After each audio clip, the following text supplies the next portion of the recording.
Although the architecture is new, there is a strong sense, a duty of care, if you like, to the continuity of the place, of the organisation, to the audience, and equally an aspiration to reinvent the Everyman in a way that new audience will be just as inspired by it. The thing that's woven through all of that is an ethos of that word Everyman and what that old Everyman was, and that's not actually something you can transport to Stanley Dock or the King's Dock, or indeed you can't just put that neon on the sign of any old building without it being a kind of cruel joke.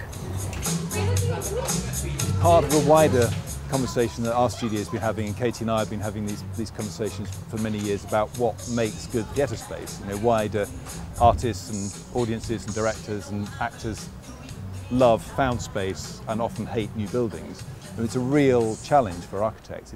It's a deeply troubling paradox for those of us that spend our time inventing new buildings.